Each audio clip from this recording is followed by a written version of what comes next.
ఉన్న బంగారాన్ని విడిపించి ఆ రోజు ఆన్లైన్ రేటుకే మేము కొంటాం. Sharma gold company.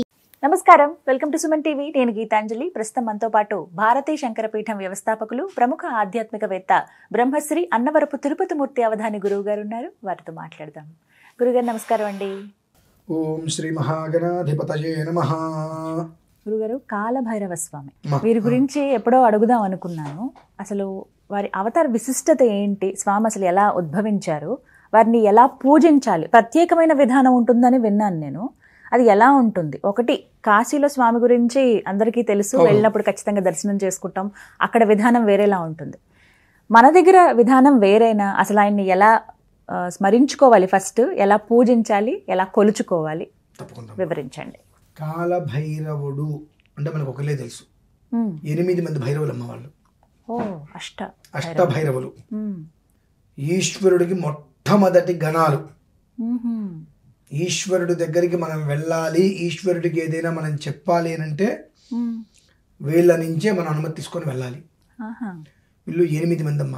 చండ భైరవం, రురు భైరవం, కపాల భైరవం, భీషణ భైరవం, ఉన్మత్త భైరవం అని చెప్పుకుంటూ 8 మంది వీరు కాలభైరవులు, రురు భైరవులు. మొత్తం 8 మంది భైరవులు ఉంటారు. ఆ 8 మంది భైరవులు ఒక్కొక్క చుట్ట ఒక్కొక్క ప్రతిష్ట చేస్తూ ఉంటారు.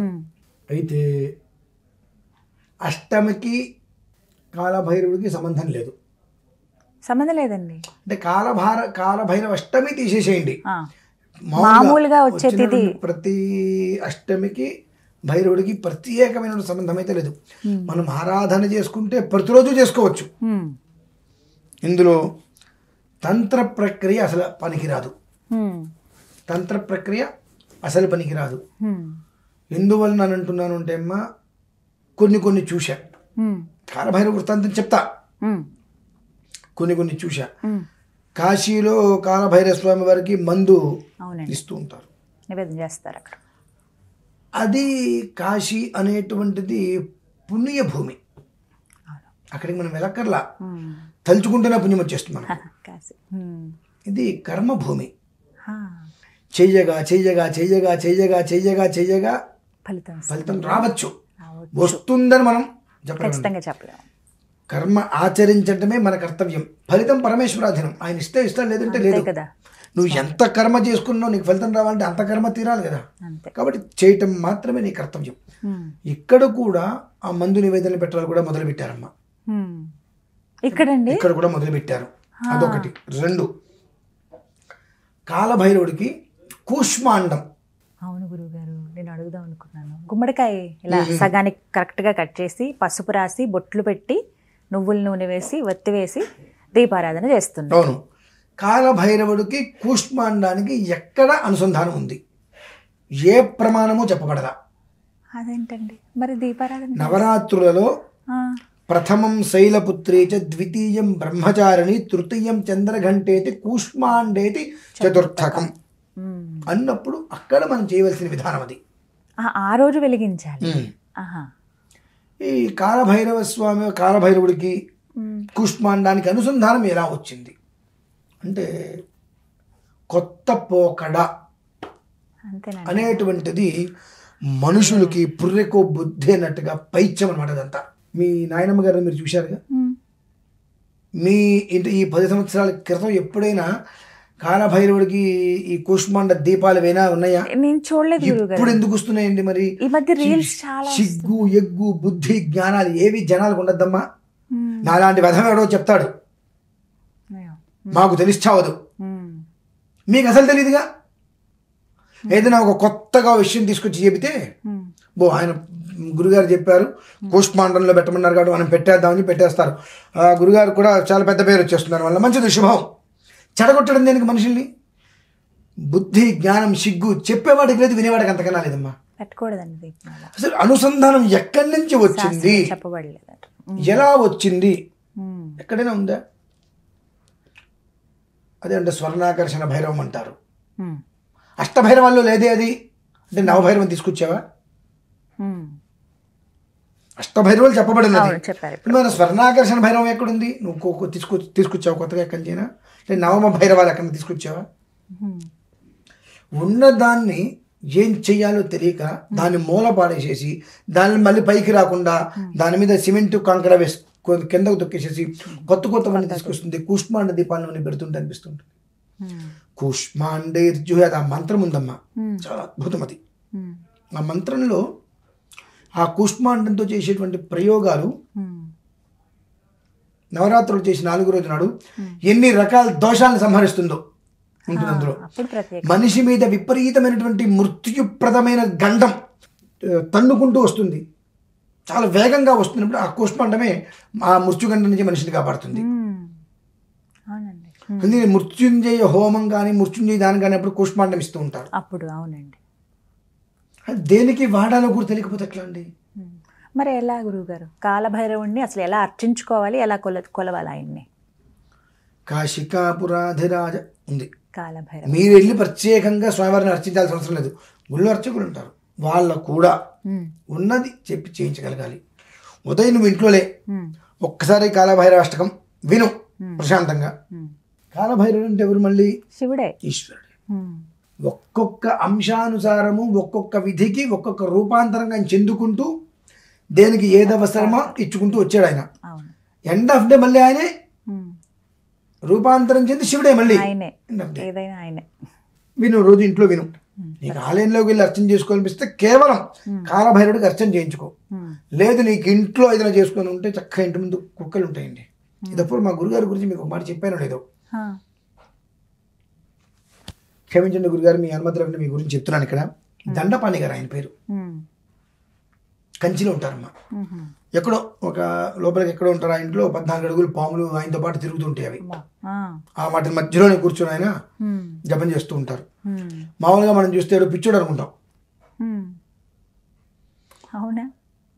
బట్టలు పెడతాయరా, నాకు ఎందుకయ్యా ఇవన్నీ, సన్యాసం తీసుకోలేదు కానీ నేను మానసిక సన్యాసిని, ఇవన్నీ నాకెందుకని చెప్పి ఏదో మనం ఆ బట్టలు చూస్తే అతను ఆయన కట్టుకునే బట్టలు చూస్తే మన ఇంట్లో ఇల్లు తుడిచిన గుడ్డలాగా ఉంటాయి అవి. ఆయన అవే కట్టుకుంటాడు. అంచు అన్నీ ఉన్నాయి. అస్సలు సబ్బు వాడితే నాకు తెలియదండి. ఆయన బావిలో నీళ్ళలో 4 బకెట్ల మీద పోసుకుంటాడు, అలా కూర్చొని అనుష్ఠానం చేసుకుంటాడు, అయిపోతుంది. ఆయన ఇంట్లో ఎప్పుడు 13-14 అడుగులు పాములు. ఇంటికి కరెంట్ ఉండదండి, అదే గదిలో కూర్చుంటారు, అక్కడ జపం చేసుకుంటూ ఉంటారు. ఆయన మధ్యలో జపం తిరుగుతూ ఉంటాయి. దాని దారి ఏంది వాళ్ళ దగ్గర 7 శునకాలు ఉంటాయండి ఎప్పుడు. ఆయన అనుమతి అంటే అక్కడికి ఎవరు రానియవు. ఆయన అనుమతి లేదే అక్కడికి ఎవరైనా రానివ్వు. ఫోన్ చేసి ఫోన్లో కూడా మాట్లాడరు, మెసేజ్ పెడతాం. మేము ఫోన్లో గురుగారు రమ్మంటారని మెసేజ్ పెడతాం. ఆయన సంస్కృతం తప్ప తెలుగు ఇంగ్లీష్ మాట్లాడరు. ఫోన్లో కూడా సంస్కృతంలోనే ఆగచ్చంతు అంటారు, అంటే రండి అని. మేము వెళ్తే కుక్కలు మాకు దారి చేస్తాయండి. ఆయన నుంచి సమాధానం లేకుండా మేము వెళ్తే కుక్కలు దారి అక్కడే ఉంటాయి. చూడటానికి మళ్ళీ చాలా చిన్నవిగా ఉంటాయి కానీ అసలు కదలనివ్వు మనిషిని, ఆయన అనుమతి వస్తే కానీ. అది ఈశ్వర సంకల్పం. అది ఆయన పేరే దండపాణి, మళ్ళీ సుబ్రహ్మణ్యేశ్వరుడు. ఇలా ఉంటాయమ్మా. ఆ కుక్కలకి ఎప్పుడైనా వెళ్తున్నప్పుడు మీరు ఏమైనా తీసుకురండి అంటారు, కుక్కలు తినడానికి పెట్టండి అంటారు. పెడితే కుక్కలు బిస్కెట్లు కూడా తినవు మా చేతి నుంచి. మీరు గమనించండి, ఎప్పుడైనా మనకు ఆవులు కానీ ఏమైనా పెడుతుంటే కొన్ని ఆవులు తినవు. అంటే నీ కర్మ నేను ఎందుకు తీసుకోవాలి అని. కాలభైరవుడికి నువ్వు అర్చన చేద్దాము అనుకుంటే కేవలం కాలభైరవ అర్చన వల్ల ఏమవుతుందంటే కర్మ ప్రారంభం నుంచి బయటపడతావు, కర్మ నశిస్తుంది. కాలభైరవుడికి అర్చన చేస్తే కర్మ నశిస్తుంది. ఆ కర్మ నశించిందా లేదా అని మనకు తెలియాలంటే నీ ఇంటి ముందైనా సరే కుక్కలు తిరుగుతుంటాయి కదా, 4 బిస్కెట్లు దానికి పెట్టు, అది నీ తీసుకుని తినదా నీ కర్మ బయటపడ్డట్టే. నువ్వు తినవండి, అది బిస్కెట్లు వాళ్ళ దగ్గరకు వచ్చి మూతి పెట్టడానికి వెళ్ళిపోతుంటే ఆయన గురుగారు వంక చూస్తే నువ్వు తినవు, నీ కర్మ ఎందుకు తీసుకోవాలంటుంది. అది ఆ బిస్కెట్లు ఆయన చేతిలో పట్టుకొని మళ్ళీ మన చేతికి ఇస్తే అప్పుడు పెడితే అప్పుడు తింటున్నాయండి అవి. అంటే ఏంటంటే అది అడుగుతాయి. అవి పుస్తకం బిస్కెట్ పెడితే మనం కళ్ళు వస్తాయి. నీ కర్మని అంటే మనం పెట్టడం అంటే మన కర్మ పోయినట్టే కదండి. అది తీసుకుని తింది అంటే మన కర్మ పోయినట్టే. నీ కర్మ నేను ఎందుకు అనుభవించాలి అంటే క్షిప్రంలో ఆ క్షణంలో నీ కర్మ నుంచి నువ్వు బయట పడుతున్నావా లేదా అనేటువంటిది నీకు ప్రత్యక్ష సాక్షిగా తెలియపరిచేటువంటిది కాలభైరవుడు. అందుకే మనం అర్చన చేయాలమ్మా. అర్చన చేసుకోవాలి గుళ్ళకి. రోజు గుళ్ళోకి వెళ్ళి నామార్చన చేయించుకోలేదు, కాలభైరవ అష్టకం విను. రోజు విరిచి రోజు కుదిరితే ఓ బిస్కెట్ బ్యాగ్ తీసుకొచ్చి ఇంటి ముందు కుక్కకి పెట్టడం అలవాటు చేసుకో. ఏ పరిస్థితులలో కూడా ఎలాంటి కర్మ నీ జోలికి రాదు. ఎలాంటి కర్మ నీ జోలికి రాదు కాబట్టి రాదు. కానీ డబ్బిచ్చి అనుభవించవలసినటువంటి కర్మని మనం కొనుక్కుంటామమ్మా. ప్రారబ్ధ కర్మ, కర్మ ప్రారబ్ధం ఏంటి రెండు. కర్మ ప్రారబ్ధము అని అంటే చేసినటువంటి కర్మలకి ప్రారబ్ధాన్ని అనుభవించడం. ప్రారబ్ధ కర్మ అంటే ప్రారబ్ధం అనుభవించడం కోసం కర్మలు చేయడం. అంటే ఇలా కూష్మాండ దీపాలు పెట్టడాలు, సంబంధం లేనివన్నీ. అసలు ఎప్పుడో ఏదో చేసిన దానికి వాళ్ళు మన కర్మను అనుభవిస్తున్నాం. అలా కాదని చెప్పి మనకేమన్నా కర్మ లేదేమో, మనకు కష్టాలు లేవేమో, కష్టాలు లేకపోతే ఎట్లా మరి అని చెప్పి కష్టాలు కొని తెచ్చుకోవడం. ఇటువంటి కూష్మాండ దీపాలు పెట్టడాలు. అమ్మో, ఈ కూష్మాండ దీపాలు పెట్టి ఆ కర్మని కొని తెచ్చుకొని, ఆ ప్రారంధాన్ని కొని తెచ్చుకొని దానికి తగ్గట్టుగా కర్మ అనుభవించటం. మళ్ళీ ఎంతవరకు కరెక్ట్ అమ్మా అనిపిస్తుంటుంది. మనం ఎవరిని ఏమని చెప్తాం, అసలు కొంచెమైనా విచక్షణ ఉండాలి. కూష్మాండ దీపం పెడుతున్నారు, కూష్మాండ దీపానికి కాలభైరవుడికి సంబంధం ఏంటి, ఎక్కడి నుంచి అనుసంధానం వచ్చింది? కాలభైరవ అర్చన అంటే పోనీ మనం కాశీ వెళ్తున్నాం కదా, కాశీలో కాలభైరవుడు ప్రధానం. అవును, అక్కడ ఏనాడైనా కూష్మాండ దీపం మనం చూసామా? మరి ఇక్కడ ఎందుకు మనం చేస్తున్నాము? కొంచెం ఆలోచన మనకు రావాలి. ఇది ఒక్కటి తెలుసుకుంటే చాలు. కూష్మాండ అదేనంటే అక్కడ మందు పెట్టారు కాబట్టి ఇక్కడ మందు పెడతామని అంటారు. అదేమంటే దానికి మనం మాట్లాడలేమమ్మా. ఇటువంటి వాళ్ళకి చెప్పి చెడు అవటం కన్నా నోరు మూసుకొని కూర్చోవడం ఉత్తమం అనిపిస్తుంది. కానీ చెప్పాలి కదా, కుక్కతో ఒక వంకర అన్నట్టుగా ఎవరు ఎన్నన్నా వాళ్ళు ఏదో తెలియకుండా ప్రారంధాన్ని అనుభవిస్తున్నారు, కొని తెచ్చుకుంటున్నారు. చెబితే అర్థం చేసుకునే ప్రయత్నం చేస్తారని చెప్పి చెప్పబుద్ధి అవుతుంది. తప్పట్ల అది.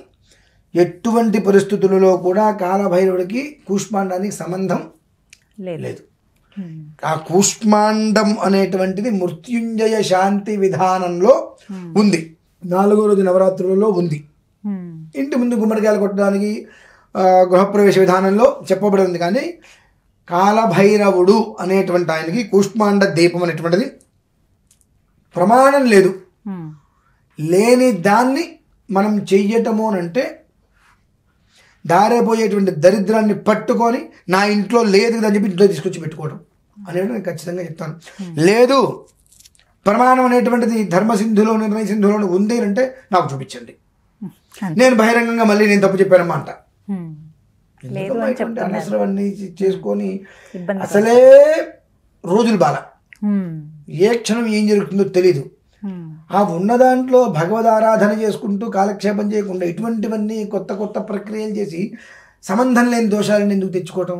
అది ఆలోచించుకొని అర్థం చేసుకోవాలని చెప్పి నా ఒక ఉద్దేశం అమ్మా. చక్కగా చెప్తారు గురుగారు, ధన్యవాదాలు.